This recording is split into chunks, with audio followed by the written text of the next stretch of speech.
Hello, everyone! It's good to see you all once again. While I turned something off real quick because I didn't realize it was on. That's my own fault. But anyway, besides that point, we're going to be looking on the basics on Star Saber. Now, when I think of the Star Saber as someone that, well, was barely even alive when Armada came out, and was just so happy to see a series and get some of his toys. I don't remember which toys I exactly had. On another note, but yeah, when I think of the Star Saber, I think of those three Minicon jets that combine to form a Star Saber.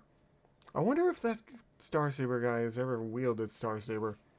People have probably made art of that, haven't they? People like all kinds of fan art of, well, Transformers, so I wouldn't be surprised at all if that did happen. Anywho, I don't know what to expect. I like his design, but from what Med has told me, in English, he's a religious fanatic. I guess. That's, Alright. This episode is about a name that's been applied to some very different things throughout Transformers history. But as always, the basics on Star Saber starts at the beginning. Alright. The original Star like Saber Prime. was leader of the Autobots from the Japanese exclusive series Transformers Victory. Leader of Released the in Autobots, 1989, Oh, its that's a toy cool toy. consisted of the small robot Saber, who transformed into a fighter jet, and the weapons platform, the V-Star, with which Saber combined to become Star Saber. Star Saber was a brain master, a kind of transformer who could transfer their consciousness into a smaller robot body. This small figure, known as the Brain of Courage, rode in Saber's cockpit in vehicle. Whoa. Doesn't that just make him a headmaster? How does that make him a brain master? Shouldn't he just be a headmaster?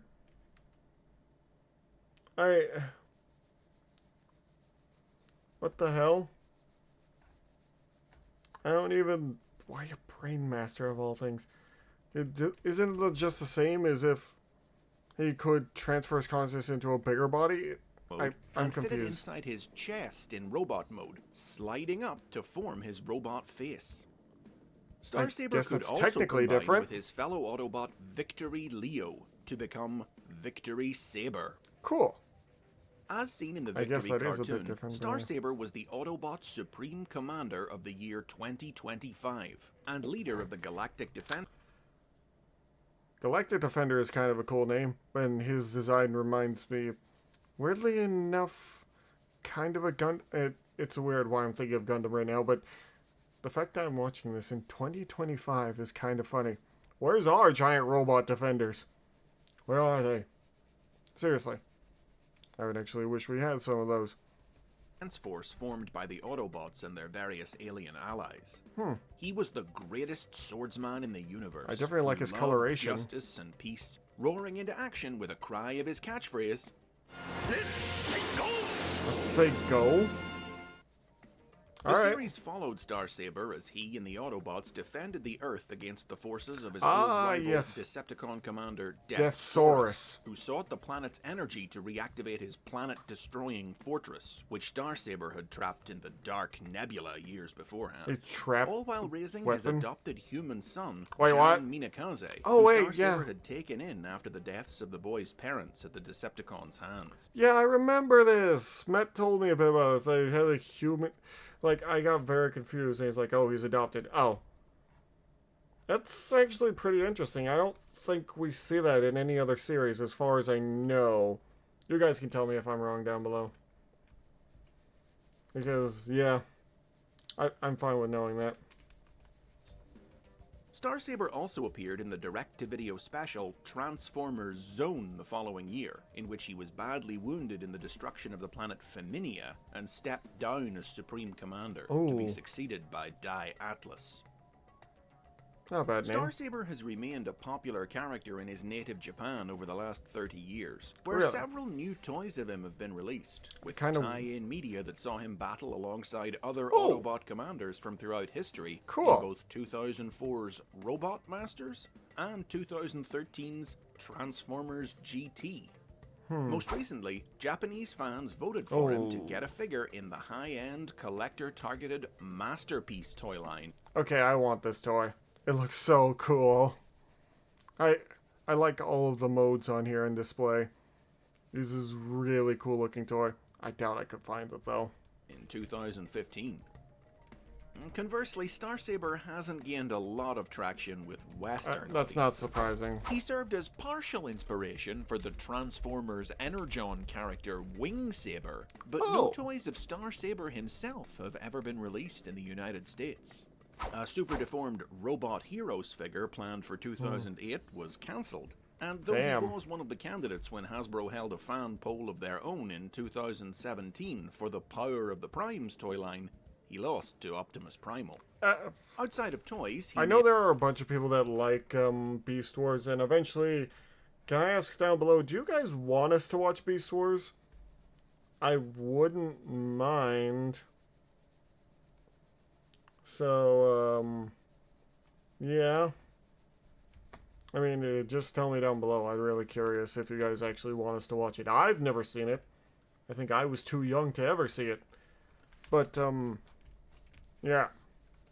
Other than that, I'm not surprised Optimus Prime, and I know there is a lot of big fans of Beast Wars. It a barely visible cameo in Transformers Animated, and while he has appeared more prominently in IDW Publishing's comic books, the IDW version of Star Saber was a very different character from the Japanese original. Inspired by fan works from the 1990s that reinvented the character as a brutal dictator, writer James Roberts decided to make Star Saber a villain, a religious fanatic who served as enforcer for the Autobots' deranged Chief Justice Tyrest during his insane quest to slaughter all of Cybertron's sinners. What? Initially defeated in combat by Cyclonus, Star Saber would later return for a rematch, but Cyclonus made short work of him.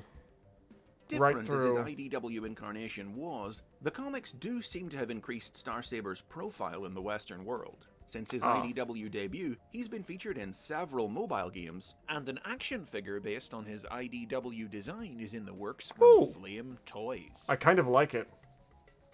But still, Western audiences are more likely to recognize the name Star Saber as that of an actual sword rather than an Autobot. This is one I know. There have been 2 especially famous blades to bear this name, the first of which was introduced in 2002's Transformers Armada. The Armada Star Saber was the combined form of the 3 members of the Air Defense Minicon team, Runway, Jetstorm, and Sonar, and could be wielded by the other figures in the Armada toy line.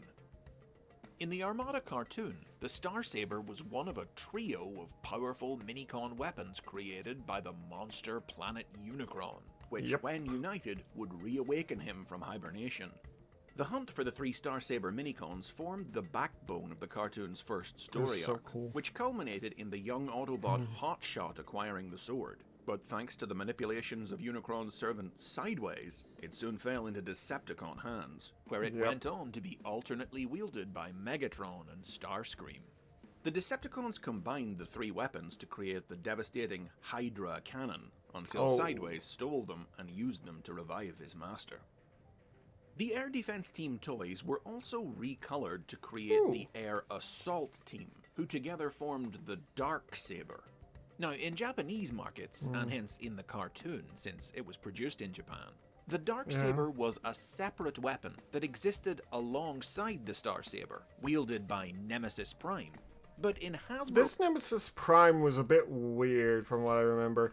He was more like a rabid animal given weapons that just started randomly attacking everyone in the area of this weird dimension. I don't remember how he was dealt with or if he just left. I honestly don't. Markets, the Dark Saber and the Star Saber were considered to be the same weapon, which simply changed color when in the hands of an evil wielder. This effect was seen in the Armada comic book, in which the ability to combine into the Star Saber was forced upon the air defense team via surgical alteration performed by Megatron, who used the weapon to slay the Galvatron of another dimension. Oh, damn. Kid-sized electronic roleplay toys of both the Star Saber and the Dark Saber were also available I in wish the I Armada had toy that. line. And the Nemesis Prime figure released in the Power of the Primes line in 2018 came with its own Dark Saber accessory. Cool. But the power of the Armada Star Saber paled in comparison to the second sword to bear the name, I which never was heard of introduced this. in stories from the Transformers Collectors Club in 2009. This blade was the personal weapon of Prima, the first Transformer from the ancient days of Cybertron, mighty enough to extinguish stars. To keep it out of the hands of Prima's evil brother Megatronus, the sword was shattered into 5 pieces, which were scattered. That reminds me, Fable still for some reason calls me Megatronus every once in a while when we're streaming together. He says it's just because my name starts with M. That's something I'm gonna have to use to who until he stops doing it, but you know. Anyway. Across different dimensions by Nexus Prime. Nexus embarked on a quest to recover the pieces in 2009, but then didn't reappear until 2015, having successfully gathered the pieces in between stories. Using the reassembled Star Saber, Nexus saved the multiverse from an evil mirror universe version of Ultra Magnus. Now, this significant gap in the club's story was because Hasbro themselves wanted to tell their own unique version of Nexus Prime and the Star Saber's story in their new Aligned continuity. And everything has to be connected. In Hasbro's version of the tale, told mostly in the 2012 novel Transformers Exiles, it was explained that the sword was one of several artifacts of power forged by Solus Prime, and that the Autobot matrix of leadership had once rested upon its hilt. Legend claimed that, as in the club stories, the Star Saber had been broken into 5 pieces and scattered across the universe by Nexus Prime. But when Optimus Prime embarked on a quest to locate the pieces, his search led only to some of Solus's other creations, with the Saber's fate remaining a mystery. But it wasn't a mystery for long. The same year, the Transformers Prime animated series revealed that, in truth, the Saber had been secreted on Earth by Alpha Trion to await the day that Optimus Prime would need it. After Prime recovered the sword, Megatron forged his own Dark Star Saber from Dark Energon to counter its powers. The Star Saber was shattered by its dark counterpart, but Optimus was able to use Solus Prime's Forge Hammer to reforge the sword, which Bumblebee then used to end Megatron's life.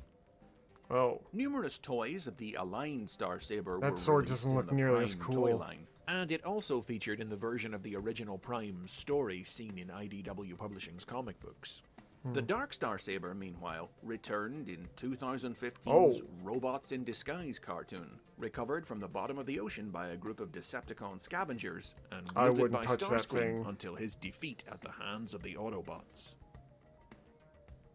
Though it might mean different things to different audiences, be they American or Japanese, whether belonging to a sword or a swordsman, the name Star Saber is synonymous with greatness and power. To bear it is to be one of the mightiest warriors in the Transformers universe.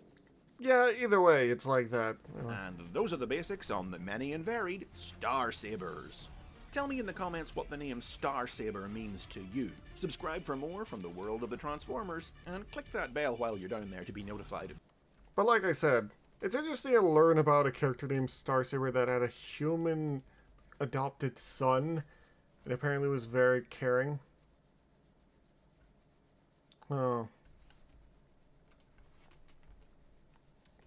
It's not something I exactly expected going this, but I do like his design and I kind of want his toy. But either way, I gotta ask, what do you guys think of Star Saber?